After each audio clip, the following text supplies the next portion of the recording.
नवी दिल्ली पाठोपाठ मुंबईत अत्याधुनिक बिहार भवन मानलं जाणार आहे। मुंबईत पोर्ट ट्रस्टच्या जागेवर बिहार भवनची भव्य इमारत 30 मजली इमारत असेल, जी बांधण्यास परवानगी मिळाली आहे। यासाठी 314 कोटींच्या प्रकल्पाला प्रशासकीय मान्यता देण्यात आली। अत्याधुनिक इमारतीत सरकारी अधिकारी, बिहार सरकारचे विशेष अतिथी यांची सोय असेल, तर बिहारमधून मुंबईत उपचारांसाठी येणारे रुग्ण, नातेवाईक यांचीही सोय करण्यात येईल। यासाठी 240 बेडशीट डॉर्मेटरी बनवली जाईल। सरकारी बैठक आणि कार्यक्रमासाठी 72 सीट्सचा अत्याधुनिक कॉन्फरन्स हॉल, 233 वाहनांसाठी पार्किंगची व्यवस्था देखील केली जाणार आहे।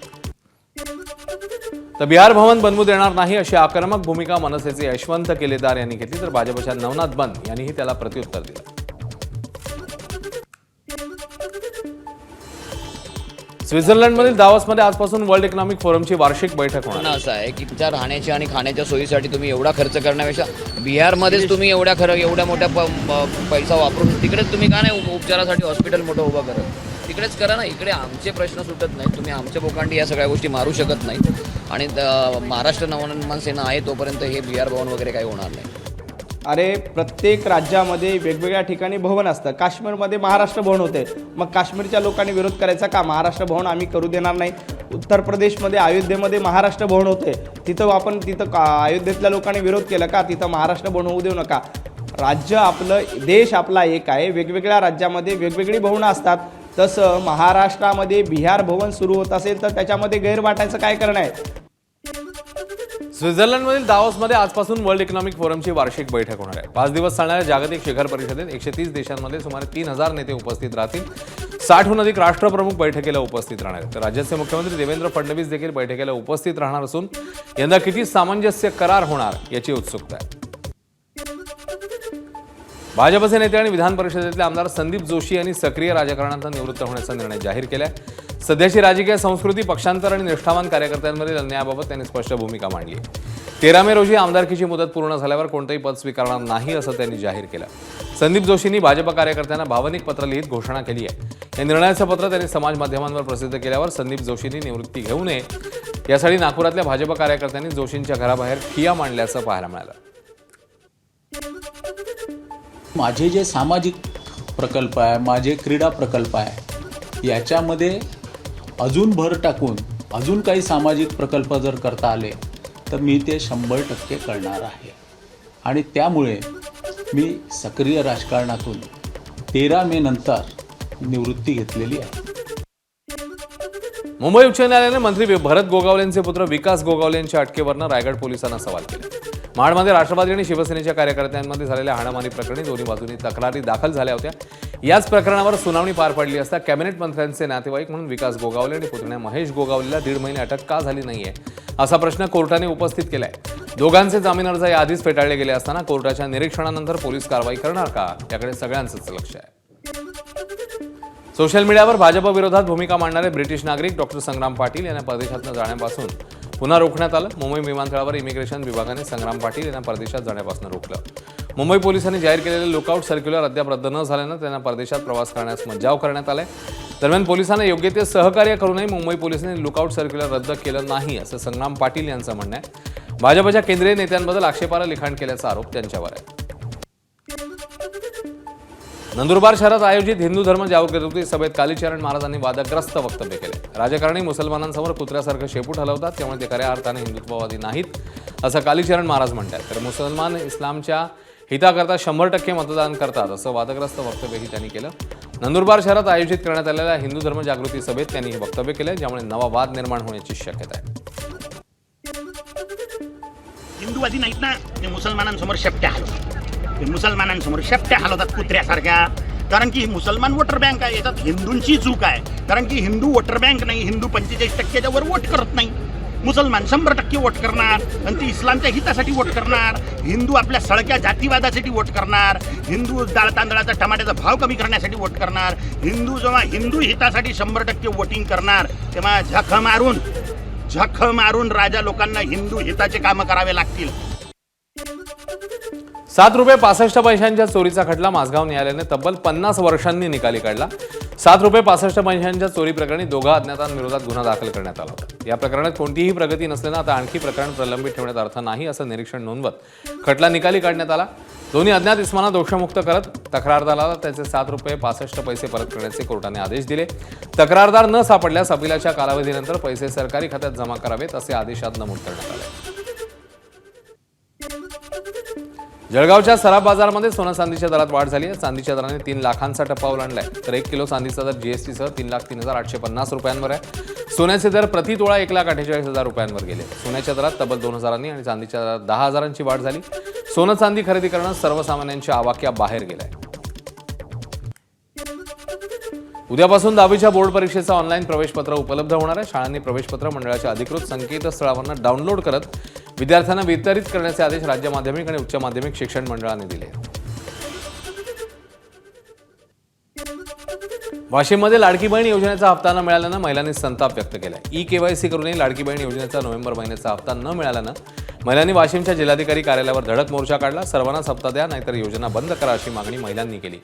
यावेळी जिल्हाधिकारी कार्यालयातील महिला आणि बालकल्याण विभागाच्या अधिकाऱ्यांनी महिलांशी संवाद साधत त्यांची समजूत काढली आहे. मी कलेक्टर ऑफिसमध्ये आलेली आहे, तर तिथं म्हणतात की तुमची केवायसी चुकलेली आहे, पण आमची केवायसी सक्सेस झाली होती असा आम्हाला मेसेज आला होता. तरी पण आमचे पैसे आले नाही. आम्ही सगळ्या लाडक्या बहिणी इथं जमा झालेलो आहोत कलेक्टर ऑफिसपाशी, तरी पण थांबा करत आहे. वाशिम पाठोपाठ हिंगोलीत देखील जिल्हाधिकारी कार्यालयावर लाडक्या बहिणींनी मोठी गर्दी केल्याचं पाहायला मिळालं. लाडकी बहीण योजनेचे पैसे मिळत नसल्यानं महिलांनी जिल्हाधिकारी कार्यालयावर गर्दी केली. यानंतर आता महिला आणि बालकल्याण विभागाने महिलांची केवायसी तपासणी सुरू केली आहे. बहुतांश महिलांची केवायसी चुकल्याचं अधिकाऱ्यांच्या निदर्शनास आलंय. पालघरमध्ये मार्क्सवादी कम्युनिस्ट पक्षाच्या लॉंग मार्चला सुरुवात झाली. मार्गावरनं चारोटीतनं हा लॉंग मार्च निघाला. मार्च मासवणला मुक्कामी आहे आणि उद्या पालघर जिल्हाधिकारी कार्यालयावर मोर्चा धडकणार. प्रलंबित वनपट्टे, जलजीवन मिशनचा उडालेला बोजवारा, अदानींकडून बसवण्यात आलेले इलेक्ट्रिक बोगस मीटर यासह अनेक प्रश्नांवर हा लॉंग मार्च काढण्यात आलाय. वसईमध्ये खोल समुद्रात पाण्यातून हवेचा आणि वायूचा दाब बाहेर पडत असल्यानं मच्छीमारांमध्ये खळबळ उडाली. 11 जानेवारीला वसई समुद्र किनाऱ्यापासून अंदाजे 100 ते 120 किलोमीटर अंतरावर समुद्राच्या मध्यभागी पाण्यावर फेस येत असल्याचं आणि वर्तुळ दिसत असल्याचं मच्छीमारांना पाहायला मिळालं. हा प्रकार लक्षात येताच त्यांनी तात्काळ व्हिडिओ करत मच्छीमार तसंच संबंधित यंत्रणांना याबद्दलची माहिती दिली. उरण आणि मुंबईकडे जाणाऱ्या अनेक तेल तसंच गॅस पाईपलाईन्स समुद्राखालनं जात असल्यानं मोठ्या प्रमाणात बुडबुडी निर्माण होत असल्याची शक्यता वर्तवली जाते. हिरे व्यापारात 34.75 कोटी रुपयांचा कथित फसवणूक प्रकरणात अभिनेता विवेक ओबेरॉय अडचणीत आलाय. विवेक ओबेरॉयसह तिघांची पोलिसांनी चौकशी केली. क्युपिड डायमंडचे संचालक निमेश मेहतांकडे या प्रकरणी तक्रार दाखल करण्यात आलेली. विवेक ओबेरॉयसह तिघांनी मौल्यवान दर्जाचे हिऱ्याचे दागिने खरेदी केले, मात्र कुरिअरद्वारे मौल्यवान हिऱ्यांच्या बदल्यात कमी दर्जाचे हिरे परत पाठवले असा आरोपही निमेश मेहतांनी केलाय. परळी ते मुंबई वंदे भारत रेल्वे सुरू करण्याची मागणी मराठवाडा जनता विकास परिषदेने केली. सिकंदराबाद डिव्हिजनचे वरिष्ठ डीसीएम शिफाली कुमार यांना निवेदन देण्यात आले. मराठवाड्यात सर्वाधिक उत्पन्न देणाऱ्या परळी रेल्वे स्टेशनला थर्मल पॉवर प्रकल्प आणि 5वं ज्योतिर्लिंग असल्याने या मार्गावर वंदे भारत सुरू करावी अशी मागणी आहे. ही सेवा सुरू झाल्यास व्यापारी वर्गासह मुंबईत उपचारांसाठी जाणाऱ्या रुग्णांना मोठा फायदा होईल असंही निवेदनात नमूद करण्यात आले. विदर्भाच्या कृषी क्रांतीचं स्वप्न अखेर साकार झालं. भंडाऱ्याच्या पवनी इथल्या वैनगंगेवर उभारलेल्या गोसेखुर्द धरणाने तब्बल 38 वर्षांनंतर 100% जलसाठ्याचा ऐतिहासिक टप्पा गाठला. 1988 मध्ये पंतप्रधान राजीव गांधी यांच्या हस्ते पायाभरणी झालेल्या प्रकल्पाने अनेक अडचणींवर मात करत पूर्ण साठवणूक क्षमता गाठली आहे. यामुळे पूर्व विदर्भातील शेती, पिण्याचं पाणी आणि औद्योगिक विकासाला मोठा दिलासा मिळणार असून विदर्भाच्या हरित क्रांतीचा हा नवा अध्याय सुरू झाल्याचं मानलं जातं. गुहागर समुद्र किनाऱ्यावर येत्या 23 जानेवारीला ब्लू फ्लॅग बीच मॅरेथॉन पार पडणार आहे. पर्यटनाला चालना देण्यासाठी गुहागर नगरपंचायतीकडून किनारपट्टीवर पहिल्यांदाच मॅरेथॉनचं आयोजन करण्यात आलं. राज्यभरातून हजारो धावपटू स्पर्धेत सहभागी होतील. 5,000हून अधिक स्पर्धक समुद्रकिनारी धावण्याची शक्यता आहे. ब्लू फ्लॅग मानांकनानंतर गुहागर नगरपंचायतीने पर्यटनवर्धक उपक्रम वाढवायला सुरुवात केली. अहिल्यानगरच्या निवासा तालुक्यातील बहिरवाडीमध्ये पौष महिन्यातील श्रीकाल भैरवनाथ यात्रा पार पडली. पौष महिन्याच्या प्रत्येक रविवारी भाविक इथे दर्शनासाठी हजेरी लावतात. यावेळी मंदिर परिसरात चूल मांडून डाळ रोडग्यांचा नैवेद्य अर्पण करण्याची परंपरा भक्तांकडून जपली जाते. भाजपच्या नवीन राष्ट्रीय अध्यक्षांच्या निवडीचा कार्यक्रम जाहीर झालाय. भाजपचे सध्याचे राष्ट्रीय कार्याध्यक्ष नितीन नवीन यांच्या पक्षाचे नवे अध्यक्ष होण्याचा मार्ग आता मोकळा झालाय. राष्ट्रीय अध्यक्षपदासाठी नितीन नवीन यांनी अर्ज दाखल केलाय. ही निवडणूक उद्या सकाळी 11:30 ते 1:30 दरम्यान दिल्लीतल्या भाजपच्या मुख्य कार्यालयात पार पडणार आहे. भाजपच्या राष्ट्रीय अध्यक्षांच्या निवडीसाठी उद्या निवडणूक प्रक्रिया पार पाडली जाईल. धक्कादायक बाब म्हणजे भाजपचे संस्थापक सदस्य असलेले ज्येष्ठ नेते आणि मार्गदर्शक लालकृष्ण अडवाणी आणि मुरली मनोहर जोशी या मतदान प्रक्रियेपासून दूर असतील. या दोन्ही ज्येष्ठ नेत्यांची नावं भाजपच्या मतदार यादीमध्ये नाही आहेत. राष्ट्रीय अध्यक्षांसाठी होणाऱ्या निवडणुकीकरता 5,708 मतदार आहेत. त्यात या दोन ज्येष्ठांची नावं प्रथमच नाही आहेत. मात्र यामागे तांत्रिक कारण सांगितलं जाते. राष्ट्रीय अध्यक्ष निवडीपासून बूथ लेव्हलपर्यंत प्रदेश स्तरापर्यंत 50% राज्यातली सर्व प्रकारची निवडणूक प्रक्रिया पूर्ण करणं गरजेचं आहे. मात्र दिल्ली प्रदेशची ही प्रक्रिया रखडली आहे. अडवाणी आणि जोशी हे दोन्ही नेते याच कारणामुळे मतदारांच्या यादीतनं बाहेर आहेत. पंतप्रधान मोदींना गाझा पीस बोर्डमध्ये सहभागी होण्याचं आमंत्रण मिळालं. अमेरिकन राष्ट्राध्यक्ष डोनाल्ड ट्रम्प यांच्याकडनं पंतप्रधान मोदींना बोर्डात सामील होण्याचं निमंत्रण मिळालंय. गाझा पीस बोर्डमध्ये अमेरिकेचे परराष्ट्र मंत्री आणि माजी ब्रिटिश पंतप्रधान यांचाही समावेश आहे. हरियाणातील सिरसा येथील तरुणाला 10 कोटींची लॉटरी लागली. 35 वर्षीय पृथ्वी सिंग मजूर आणि ड्रायव्हर म्हणून कार्यरत आहे. आपल्या मुलाला 10 कोटींची लॉटरी लागल्यावर कुटुंबाने ढोलताशे वाजवत जल्लोष साजरा केला. आगामी T20 विश्वचषकातले सामने भारतातच खेळा, अन्यथा बाहेर व्हा असा थेट इशारा आयसीसीने बांगलादेश क्रिकेट बोर्डला दिला. बीसीबीने सुरक्षेचं कारण देत विश्वचषकाचे सामने भारताबाहेर खेळवण्याची विनंती आयसीसीकडे केलेली. मात्र आयसीसीने मागणी फेटाळून लावली आहे. निर्णय घेण्यासाठी आता आयसीसीने बांगलादेश क्रिकेट बोर्डला 21 जानेवारीपर्यंतची मुदत दिली आहे. विदर्भाने सौराष्ट्राचा 38 धावांनी पराभव करत पहिल्यांदाच विजय हजारे करंडकावर नाव कोरलं. अथर्व तायडेचं शतक आणि यश ठाकूरच्या भेदक गोलंदाजीच्या बळावर विदर्भाने काल बंगळुरूच्या मैदानात इतिहास रचला. अंतिम सामन्यात विदर्भाने 317 धावांचा डोंगर उभारला, ज्यात अथर्व तायडेचे 128 धावांचा वाटा होता. यश राठोडने अर्धशतक झळकावलं. नंतर विदर्भाने सौराष्ट्राला 279 धावांवर रोखलंय. विदर्भाच्या यश ठाकूरने 4, नचिकेत भुतेने 3 विकेट्स घेत या विजयात मोलाचा वाटा उचलला. पुण्यामध्ये आजपासून पुणे ग्रँड सायकल टूर स्पर्धेला सुरुवात झाली. 23 जानेवारीपर्यंत स्पर्धा चालेल. या स्पर्धेत 165 सायकलपटू सहभागी झाले. महापालिकेच्या निवडणुकीच्या काळात छत्रपती संभाजीनगरमध्ये राशीद मामूंची चांगलीच चर्चा होती. त्यांनी ठाकरेंच्या शिवसेनेत प्रवेश केल्यानं विरोधकांनी जोरदार टीका केली. या निवडणुकीत राशीद मामूंनी विजय मिळवल्यावर अंबादास दानवेंनी त्यांचा सत्कार केलाय.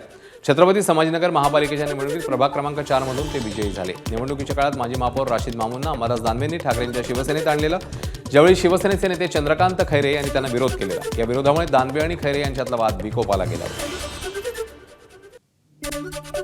छत्रपती संभाजीनगर शहरातल्या महापालिकेसाठी निवडणूक पार पडली असून भाजप एखादी सत्ता स्थापन करण्यापासून फक्त एक नगरसेवक दूर राहिली आहे. आता सत्ता स्थापनेसाठी भाजपकडनं प्रयत्न सुरू आहेत. युती करायची होती पण शिवसेनेने तोडली असं त्यांना कळलं असेल की आमदार खासदार भाजपमुळे निवडून येतात, त्यांच्यामुळे नाही.